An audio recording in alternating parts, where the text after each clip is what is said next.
Assalamualaikum warahmatullahi wabarakatuh. Saya Suparman Abdul Karim menyatakan dukungan penuh kepada Kiai Haji Imaduddin Utsman Al-Bantani atas kajian beliau atau tesis ilmiahnya tentang nasab Ba'alawi. Mengapa pernyataan ini penting untuk saya sampaikan? Karena belakangan muncul narasi-narasi yang dipaksakan berupa framing negatif yang mengatakan Kiai Imad benci Ahlul Bait, benci dzurriyyah. Padahal apa yang dilakukan oleh beliau itu merupakan wujud nyata kecintaan beliau kepada Nabi, kecintaan kepada Ahlul Bait Nabi, kecintaan kepada dzurriyyah Nabi, agar tidak ada orang yang hanya mengaku-ngaku anak cucu Nabi tapi akhlaknya justru bertentangan dengan akhlak Nabi sallallahu alaihi wasallam. Dan saya bahagia, kami semua bahagia ketika Mbah Khalwani juga memberikan peringatan kepada oknum-oknum yang bersikap arogan, yakni peringatan dari Romo Kiai Haji Ahmad Khalwani Nawawi. Anda bisa dengarkan cuplikan peringatan berikut ini. Karena saya sering mengatakan, Anda jangan suka memotong sejarah. Kan saya itu bilang kayak gini. Ketika Anda memotong sejarah, pada saat yang sejarah Anda pasti dipotong oleh Allah. Baik, apa yang dilakukan Kiai Imad adalah upaya untuk menjaga umat Islam ini dari fitnah-fitnah akhir zaman. Yang fitnah ini sudah disinyalir oleh Rasulullah sallallahu alaihi wasallam. Beliau bersabda, "Tsumma fitnatu sarra", lalu kemudian muncul fitnah di masa as-sarra, fitnah di masa damai, fitnah di masa merdeka. Seperti layaknya Indonesia hari ini, kita bangsa yang merdeka, kita bangsa yang damai. Dengan beragam suku agama kita sedang bersama-sama dan bekerja sama untuk membangun Indonesia agar maju dan berjaya setara dengan negara-negara maju yang ada di dunia internasional.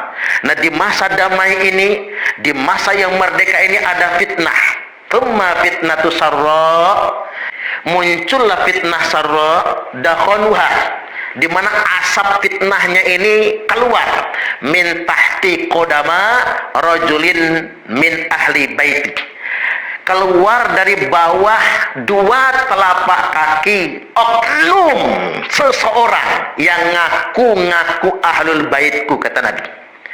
Yaz'umu annahu minni, dia ngaku-ngaku anak cucuku, dia ngaku-ngaku dalam darah aneh nih mengalir darah Rasulullah. Dia mengendorse Ahlul Bait, mengendorse dzurriyyah Nabi, mengendorse klaim Habib dan lain sebagainya. Walaisa minni, padahal dia tidak pantas, kata Nabi, ngaku anak cucu. Hadis ini mengidentifikasikan dua hal. Satu, yang pertama, orang palsu, ngaku-ngaku Ahlul Bait Nabi, tapi dia sendiri tidak bisa membuktikan kalau dia dzurriyyah Nabi. Artinya pengakuannya tidak terkonfirmasi sama sekali, berarti palsu. Atau yang kedua, ada orang yang memang mungkin terkonfirmasi sebagai dzurriyyah Nabi, tapi kelakuannya tidak sesuai dengan akhlak yang dicontohkan oleh Nabi. Maka Nabi membuat penegasan, wa innama awliyaiyal muttaqun, sesungguhnya semata-mata wali-waliku itu, kata Nabi, hanya orang yang bertakwa. Ini clear.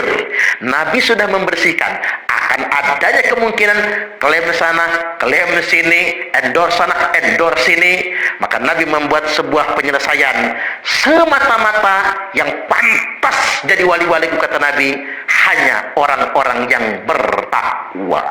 Yaz'umu annahu minni wa laysa minni, mereka mengaku-ngaku ahli baitku, kata Nabi, walaysa minni, padahal mereka bukan ahlul bait. Atau bisa kita maknai begini, yaz'umu annahu minni, mereka mengaku-ngaku bagian dariku, walaysa minni, padahal mereka bukan bagian dariku. Para ulama mensarah hadis ini dua macam. Satu, bahwasanya ada ahlul bait Nabi, dia dzurriyyahnya Nabi, tapi dia tidak diakui oleh Nabi. Satu ini Pak. Yang kedua, dia ini bukan ahlul baitnya Nabi, tapi cuman mengaku-ngaku ahlul baitnya Nabi. Tak ulang lagi ya. Para pensarah hadis menjelaskan hadis ini satu. Mereka ini adalah ahlul baitnya Nabi, tapi mereka tidak diakui oleh Nabi sebagai ahlul baitnya. Atau yang kedua, mereka ini memang bukan ahlul baitnya Nabi, sehingganya mereka cuma mengaku-ngaku. Yaz'umu annahu minni wa laysa minni. Mereka mengaku bagian dariku, kata Nabi, wa laysa minni, padahal mereka bukan bagian dariku. Wa innama, baru Nabi buat penegasan. Wa innama awliya'iyal muttaqun, sesungguhnya semata-mata wali-waliku, kata Nabi, hanyalah orang-orang yang bertakwa.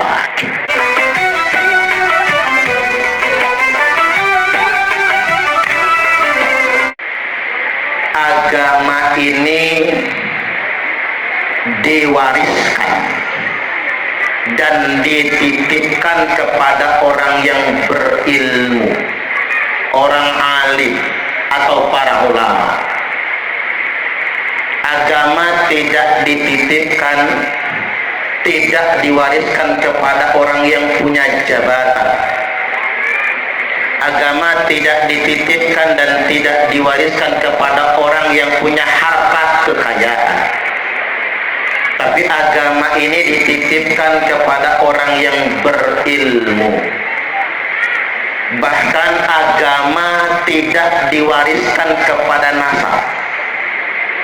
Maka berhentilah umat Islam ini, satu, membanggakan nasab, dua, membanggakan pangkat dan jabatan, tiga, membangga-banggakan harta kekayaan.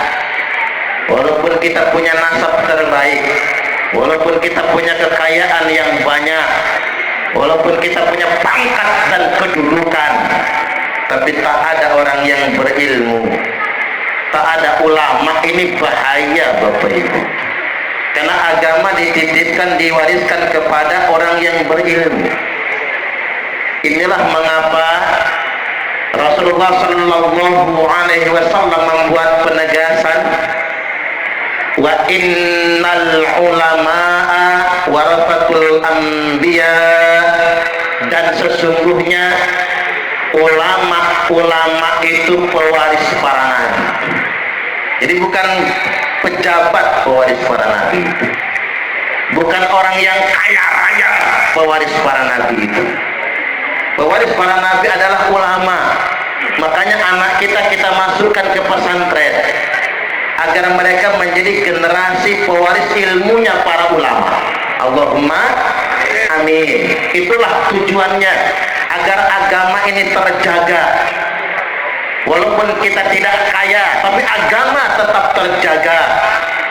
Sekali lagi bahwasanya agama ini tidak dititipkan kepada pejabat.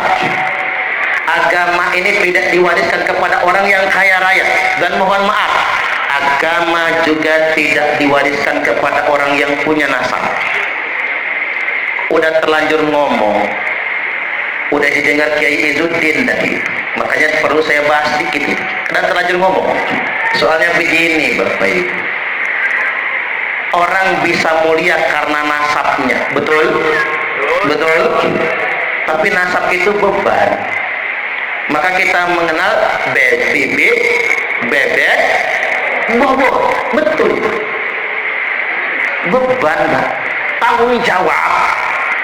Sama kemudian menjadi zuriat Nabi.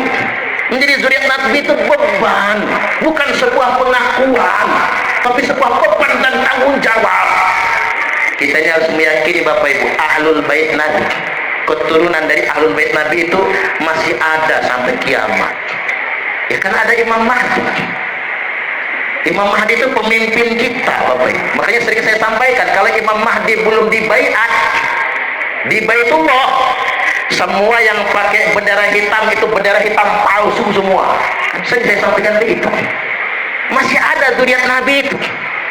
Min itrati, kata Nabi, dari keturunan. Anaknya Fatimah. Zuriatnya Fatimah memang